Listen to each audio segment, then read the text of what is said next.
وَإِذَا قِيلَ لَهُمْ آمِنُوا بِمَا أَنزَلَ اللَّهُ قَالُوا نُؤْمِنُ بِمَا أُنزِلَ عَلَيْنَا وَيَكْفُرُونَ بِمَا وَرَاءَهُ وَهُوَ الْحَقُّ مُصَدِّقًا لِمَا مَعَهُمْ قُلْ فَلِمَ تَقْتُلُونَ أَنبِيَاءَ اللَّهِ مِن قَبْلُ إِن كنتم مؤمنین۔ اور جب ان سے کہا جاتا ہے کہ جو اللہ نے نازل کیا ہے اس پر ایمان لاؤ، تو وہ کہتے ہیں کہ ہم تو صرف اس پر ایمان لاتے ہیں جو ہم پر نازل کیا گیا ہے، اور اس کے علاوہ کا انکار کرتے ہیں، حالانکہ وہ قرآن حق ہے اور اس کی تصدیق کرتا ہے جو ان کے پاس ہے۔ اے نبی، کہہ دیجئے کہ پھر تم پہلے انبیاء کو کیوں قتل کرتے رہے ہو اگر تم ایمان والے تھے؟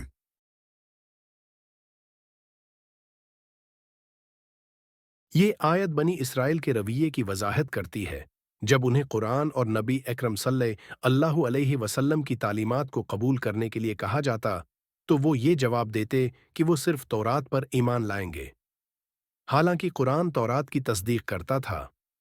ان کا یہ دعوی کہ وہ ایمان والے ہیں بے بنیاد تھا، کیونکہ وہ انبیاء کو جھٹلاتے اور بعض کو قتل بھی کرتے تھے۔ ان کا یہ طرز عمل ان کے جھوٹے ایمان اور دوہرے معیار کی نشاندہی کرتا ہے۔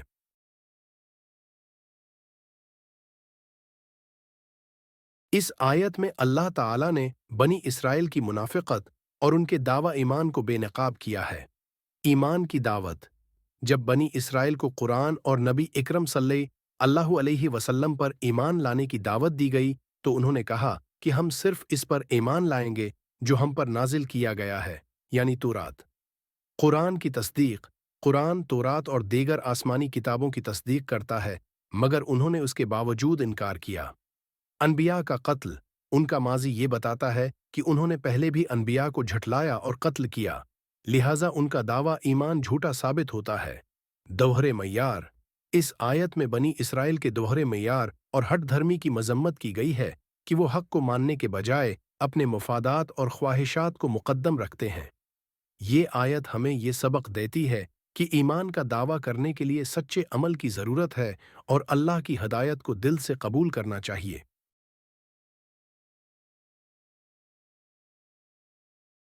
حق کو قبول کرنے کی ضرورت: اللہ کی طرف سے نازل کردہ ہدایت کو قبول کرنا ضروری ہے۔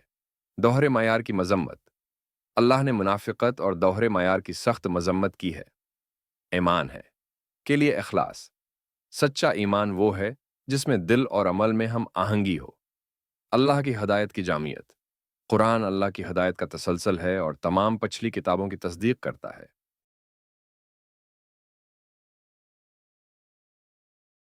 بنی اسرائیل کی طرف سے قرآن کا انکار: قرآن کی حیثیت اور اس کی تصدیق تورات کے ساتھ، انبیاء کے قتل کا تذکرہ، ایمان کے لیے سچائی اور اخلاص کی ضرورت، منافقت اور دوہرے معیار کی مذمت۔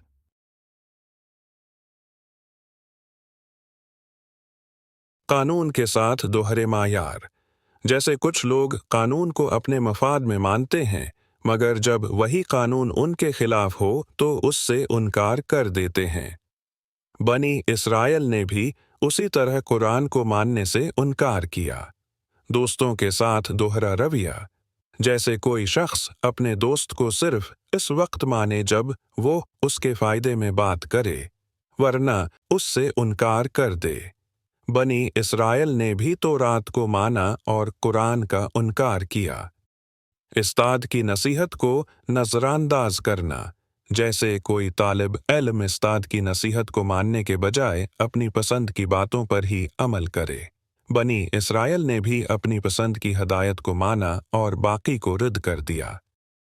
والدین کی باتوں کو نظر انداز کرنا: جیسے کوئی اولاد والدین کی بات کو مانے مگر صرف اپنی مرضی کے مطابق، بنی اسرائیل نے بھی اللہ کی بات کو اپنی مرضی کے مطابق مانا۔ دوہرے معیار کا نقصان: جیسے کوئی شخص دوہرے معیار سے زندگی گزارے تو اس کا اعتبار نہیں رہتا، اسی طرح بنی اسرائیل کا ایمان بھی بے اعتبار ٹھہرا۔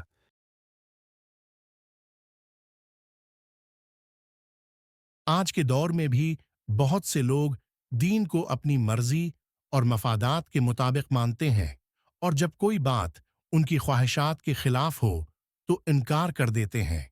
یہ آیت ہمیں سکھاتی ہے کہ اللہ کے دین کو مکمل قبول کرنا ضروری ہے، اور اس میں اپنی خواہشات شامل نہیں کرنی چاہیے۔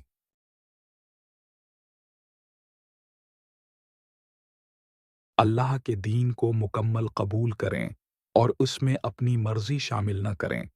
ایمان کے لیے اخلاص اور سچائی ضروری ہیں۔ دوہرے معیار اور منافقت سے بچیں۔ اللہ کی ہدایت کو اپنی خواہشات پر ترجیح دیں۔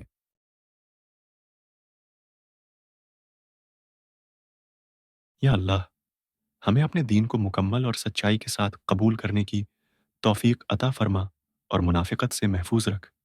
آمین۔ اے اللہ، ہمارے دلوں کو اخلاص سے بھر دے اور ہمیں اپنی ہدایت کو دل سے قبول کرنے والا بنا۔ آمین۔ یا رب العالمین، ہمیں ہر اس ہدایت کو قبول کرنے کی توفیق دے جو تیری طرف سے آئی ہے، اور ہمیں کسی قسم کے دوہرے معیار سے محفوظ رکھ۔ آمین۔